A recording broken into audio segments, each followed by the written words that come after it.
तरंग तरंग तरंग युवा तरंग। करता हूँ मैं तेरी चिंता, तू क्यों चिंता करता है। करता हूँ मैं तेरी चिंता, तू क्यों चिंता करता है। आंसुओं की आँखियों में हाथ न छोड़ूंगा तेरा। आंसुओं की आँखियों में साथ न छोड़ूंगा तेरा। करता हूँ मैं तेरी चिंता, तू क्यों चिंता करता है। आंसुओं की आँखियों में हाथ न छोड़ूंगा तेरा। आंसुओं की आँखियों में हाथ न छोड़ूंगा तेरा।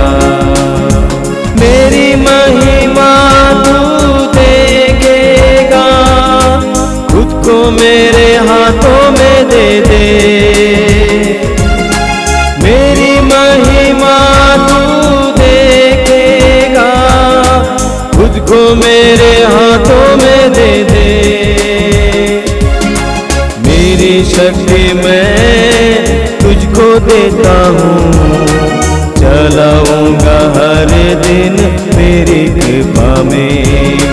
मेरी शक्ति मैं तुझको देता हूँ, चलाऊंगा हर दिन मेरी कृपा में। करता हूँ मैं तेरी चिंता, तू क्यों चिंता करता है। आंसुओं की आँखियों में हाथ न छोड़ूंगा तेरा। आंसुओं की आँखियों में हाथ न छोड़ूंगा तेरा। सभी युवा भाई बहनों को जय यीशु। मैं आपको बधाई देता हूं और प्रभु को धन्यवाद देता हूं कि आप इस कार्यक्रम से जुड़े हुए हैं। युवा तरंग आपका कार्यक्रम है और इसमें आपको पूरे मन से भाग लेने की आवश्यकता है।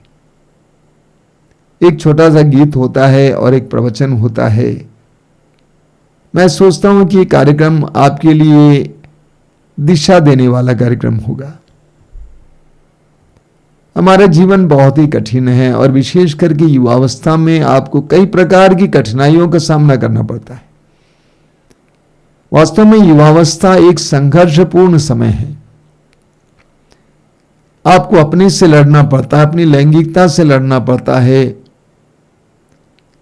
अपनी अलग अलग प्रकार की गंदी प्रवृत्तियों से लड़ना पड़ता है, संसार से लड़ना पड़ता है। अपने भविष्य को बनाने के लिए कई प्रकार के संघर्ष में लगना पड़ता है। और यह भी हो सकता है कि ऐसी परिस्थितियों में आप टूट जाएं, निराश हो जाएं, उदास हो जाएं।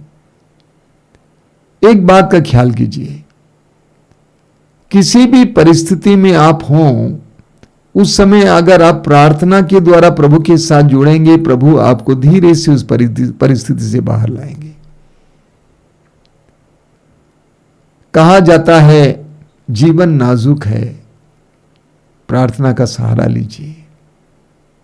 मैं आज दोहराऊंगा, जीवन नाजुक है, प्रार्थना का सहारा लीजिए। प्रार्थना करना मत भूलिए। ध्यानपूर्वक वचन सुनिए। यीशु में मेरे सभी युवा साथियों, आप सभी को जय यीशु। पिछले कुछ सप्ताह से लगातार हम लोग प्रेरितों के क्रियाकलाप से पाठ सुनते आ रहे हैं। पाठ का मूल संदेश यही है कि प्रभु का सुसमाचार किसी विशेष जाति, भाषा या सीमा तक सीमित नहीं है। प्रेरित लोग अत्याचार को सहते हुए हर तरफ हर जगह प्रभु के सुसमाचार का प्रचार प्रसार करते हैं, और यही वह समय होता है जब उन्हें एक नई पहचान मिलती है। लोग उन्हें मसीह कहकर पुकारते हैं। मसीह अर्थात मसीह के अनुयायी या मसीह के वचनों पर चलने वाले लोग। तो हम कह सकते हैं कि मसीह ना केवल एक पहचान है बल्कि एक बुलाहट है। हम गलातियों के नाम संत पौलुस के पत्र अध्याय 2 वाक्य संख्या 20 में पढ़ते हैं, जहां पर संत पौलुस कहते हैं, मैं अब जीवित नहीं रहा बल्कि मसीह मुझ में जीवित है। अब मैं अपने शरीर में जो जीवन जीता हूं उसका एकमात्र प्रेरणा स्रोत है ईश्वर के पुत्र में विश्वास, जिसने मुझे प्यार किया और मेरे लिए अपने को अर्पित किया। इस कथन के साथ संत पौलुस यह सिद्ध कर देता है कि उनका संपूर्ण जीवन मसीह पर केंद्रित है, और यह बताना चाहता है कि उसका सारा कार्य उसी के द्वारा संचालित होता है जिसे वह विश्वास करता है, जिसके द्वारा उसे मुक्ति मिली है, जिसके द्वारा उसे नया जीवन मिला है और जिसके द्वारा उसे एक नया पहचान मिला है। और इसलिए हम देखते हैं कि पौलुस लगातार यात्राएं करता है, नए नए कलीसियाओं को वो यीशु के बारे में बताता है और उनको नए जीवन जीने के लिए प्रेरित करता है। आज जब हम अपने बुलाहट को देखते हैं, क्रिस्तीय जीवन को देखते हैं, तो हमें विशेष रूप से अपने बुलाहट को समझने के लिए और क्रिस्तीय जिम्मेदारी को समझने के लिए एक समय मिलता है, विशेष रूप से युवा साथियों के लिए। जिस जोश और जुनून से हम अपने आप के जीवन को जीते हैं, बहुत बार हमें बहुत सारी चुनौतियों का सामना करना पड़ता है। चुनौतियां आंतरिक हो सकती हैं, चुनौतियां बाह्य हो सकती हैं। इन दोनों प्रकार की चुनौतियों को जब हम प्रभु में संघर्ष करते हुए चुनौतियों का सामना करते हैं तो हमारे जीवन में एक नया नाम मिलता है, हमें एक नई पहचान मिलती है और उसी पहचान को हम अपने जीवन में जीने लगते हैं। इसलिए यह कहना उचित है कि मसीह केवल एक उपाधि नहीं है बल्कि एक जिम्मेदारी है, और जिसे हमें बखूबी अपने जीवन में बिताने की आवश्यकता होती है। दूसरी ओर कहें तो मसीह होना हमारे लिए चुनौती और सौभाग्य दोनों है। चुनौती क्योंकि मसीही जीवन को जीते हुए हमें हर प्रकार की चुनौतियों का सामना करना पड़ता है। सौभाग्य क्योंकि हम मसीह के जीवन को जीते हैं और दूसरे लोगों को भी प्रेरणा से भर देते हैं। मसीह का जीवन और मसीही से पूर्ण जीवन जीना हमारे लिए चुनौती क्यों है? सबसे पहला बिंदु है, हमें अत्याचार और विरोध का सहन करना पड़ता है। हम संत मत्ती सुसमाचार अध्याय 4 वाक्य संख्या 11 में पढ़ते हैं, जहां पर प्रभु कहते हैं, धन्य हो तुम जब लोग मेरे कारण तुम्हारा अपमान करते हैं, तुम पर अत्याचार करते हैं और तरह तरह के झूठे दोष लगाते हैं। खुश रहो और आनंद मनाओ, स्वर्ग में तुम्हें महान पुरस्कार प्राप्त होगा। ईश्वर की महानता को अपने जीवन में देखने के लिए और उस महानता को महसूस करने के लिए हमें लगातार मसीही जीवन को जीने की आवश्यकता होती है। जब हम मसीही जीवन को जीते हैं तो दो प्रकार के परिणाम हमारे सामने आ सकते हैं। या तो हमारा जीवन दूसरे लोगों को सकारात्मक रूप से प्रभावित करेगा। लोग हमारे जीवन शैली को देखते हुए कहेंगे कि देखो, एक ऐसा व्यक्ति है जो प्रभु में अपने जीवन को जीता है, दूसरे लोगों का मार्गदर्शन करता है, रोज कलीसिया में अपनी सेवाएं करता है, लोगों को अपनी सेवाएं देता है। इस प्रकार से हमारा जीवन एक उद्देश्य पूर्ण होगा। वहीं दूसरी ओर लोग कहेंगे कि यह ढोंगी है, यह दिखावा है, सोचता कुछ है करता कुछ है। तो हम देखते हैं कि कैसे इन विरोधाभास जीवन में हमें लगातार संघर्ष करते रहना पड़ता है। दूसरी ओर सांसारिकता हमारे सामने सबसे बड़ा सवाल लगाता है कि हम किसे ज्यादा पसंद करते हैं, आजकल के तड़क भड़क जीवन में हर एक युवा साथियों के सामने एक चुनौती होती है मसीही आदर्श को अपने जीवन में जीने के लिए, क्योंकि वर्तमान में आधुनिकता हमें अपनी ओर बहुत ज्यादा आकर्षित करती है, जो अपने आप में हमें अंदर से खोखला बनाते हुए जाती है, हमें आध्यात्मिकता से दूर करती है, हमें मसीहत की पहचान से दूर करने की कोशिश करती है। और यही बात लगातार हमारे जीवन में घटित होती है।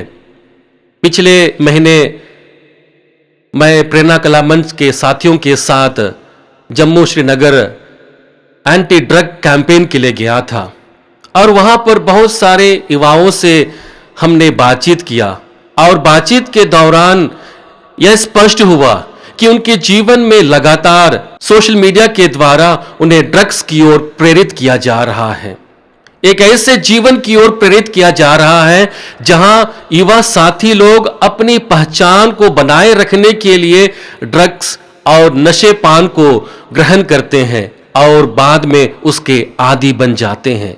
और यही चुनौती लगातार हमारे जीवन में बनी रहती है। दूसरी महत्वपूर्ण चुनौती है नैतिकता को अपने जीवन में बनाए रखना।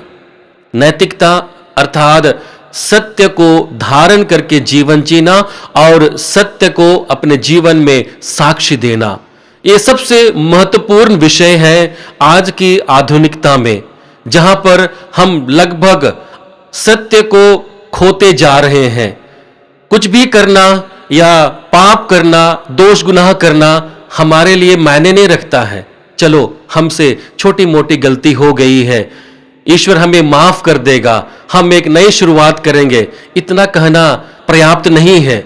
लेकिन लगातार हमें मसीह के जीवन को जीने की आवश्यकता है और इसलिए हम कह सकते हैं कि हमें दुनियावी चीजों से समझौता नहीं करना है। जब हम दुनियावी चीजों से समझौता करने लगते हैं तो हमारी पहचान खत्म होते जाती है। हम रोमियो के नाम संत पौलुस के पत्र अध्याय 12 वाक्य संख्या 2 में पढ़ते हैं, जहां पर वचन कहता है, आप इस संसार के अनुकूल ना बने बल्कि सब कुछ नई दृष्टि से देखें और अपना स्वभाव बदले। इस प्रकार आप जान जाएंगे कि ईश्वर क्या चाहता है और उसकी दृष्टि में क्या भला, सुग्रह तथा सर्वोत्तम है। संत पौलुस स्पष्ट शब्दों में कहते हैं कि आप इस संसार के अनुकूल ना बने बल्कि सब कुछ नई दृष्टि से देखें और अपना स्वभाव बदल लें। संसार के प्रति जब हम अनुकूल हो जाते हैं तो हमारा स्वभाव स्वतः ही सांसारिकता में रम जाता है और इसलिए संत पौलुस आगाह करते हैं कि आप संसार के अनुकूल ना बने, अपने स्वभाव को बदलने की कोशिश ना करें बल्कि अपने स्वभाव को मसीह में बनाए रखें और इस प्रकार से आप समझ पाएंगे कि ईश्वर की दृष्टि में क्या अच्छा है, क्या बुरा है। और इसी बात को जब हम मसीही जीवन में जीने की कोशिश करते हैं तो हम फर्क करने लग जाते हैं कि मेरे जीवन में क्या अच्छा है, क्या बुरा है, मुझे कैसा जीवन जीना है, अच्छा जीवन जीना है या बुरा जीवन जीना है, मुझे क्या चुनाव करना है, अच्छे चीजों का चुनाव करना है या बुरे चीजों का चुनाव करना है।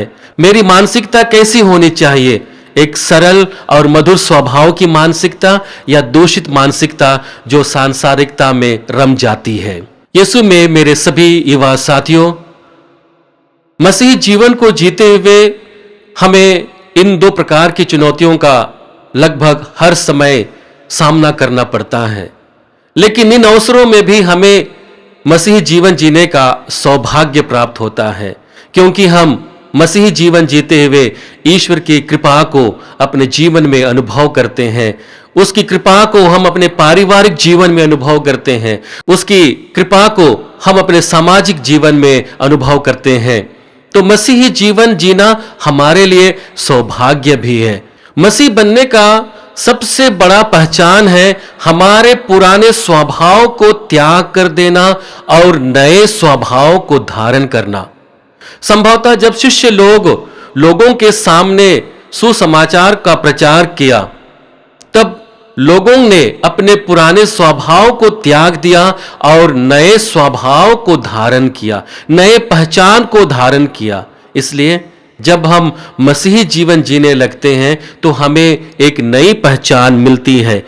हम कुरिन्थियों के नाम संत पौलुस के दूसरे पत्र अध्याय 5 वाक्य संख्या 17 में पढ़ते हैं, जहां पर संत पौलुस कहते हैं, यदि कोई मसीह के साथ एक हो गया है तो वह नई सृष्टि बन गया है, पुरानी बातें समाप्त हो गई हैं और सब कुछ नया हो गया है।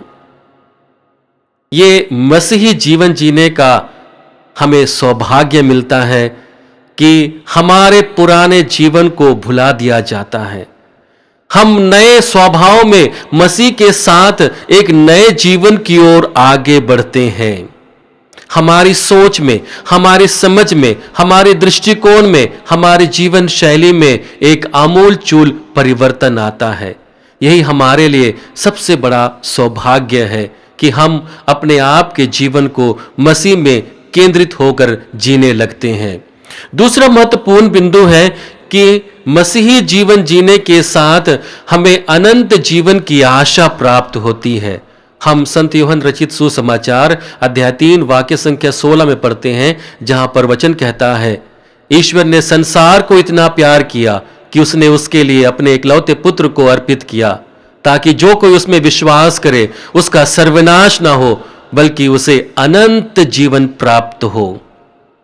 मसीह में विश्वास करने के द्वारा हम अनंत जीवन के भागी बनते हैं और यही आशा और विश्वास हमें लगातार मसीही जीवन पर खरे उतरने के लिए हमें बल देता है। और यही हमारे लिए सबसे बड़ा सौभाग्य की बात है, अपने आप को मसीह कहलाने का। तीसरी महत्वपूर्ण बात है कि हमें पवित्र आत्मा का मार्गदर्शन मिलता है।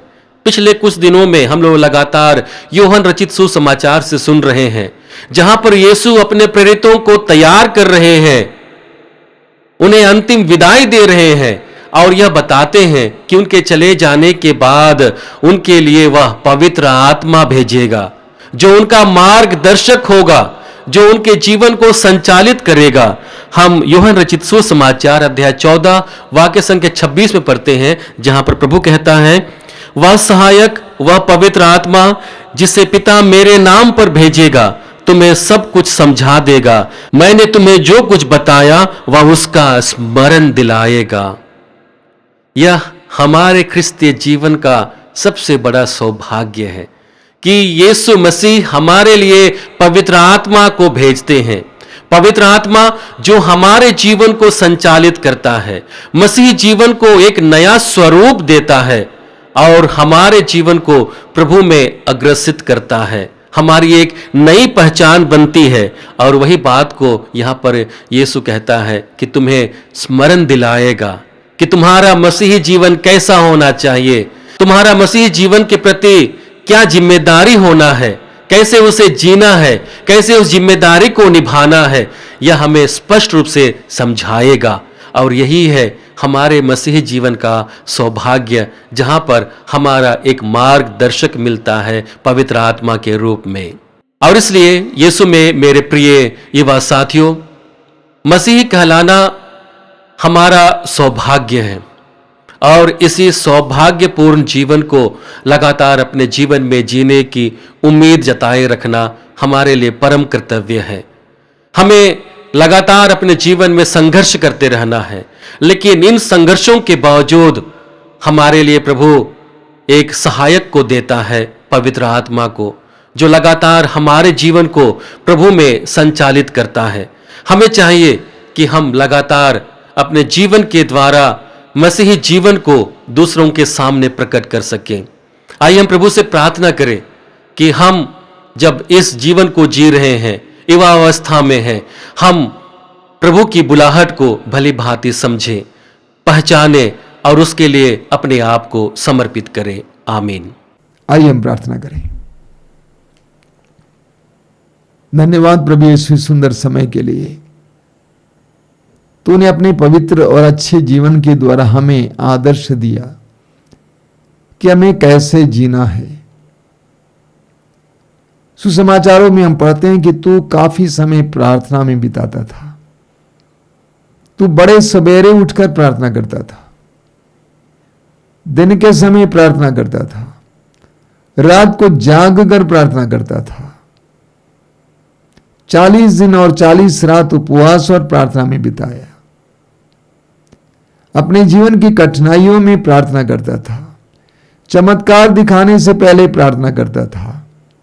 प्रभु यीशु हमें भी प्रार्थना का वरदान दीजिए। मैं अपने इन छोटे भाई बहनों के लिए प्रार्थना करता हूं, उन्हें प्रार्थना का वरदान दीजिए। तेरे शिष्यों ने तुझसे कहा, प्रभु हमें प्रार्थना करना सिखाइए। आज मैं अपने छोटे भाई बहनों, मेरे बेटे बेटियों के लिए प्रार्थना करता हूं, उन्हें प्रार्थना करना सिखाइए। सर्वशक्तिमान परमेश्वर पिता, पुत्र और पवित्र आत्मा आप लोगों को आशीर्वाद प्रदान करें। आमीन। जय यीशु। अब्राहम का मैं परमेश्वर हूँ, अद्भुत कार्य क्यों न करूँगा।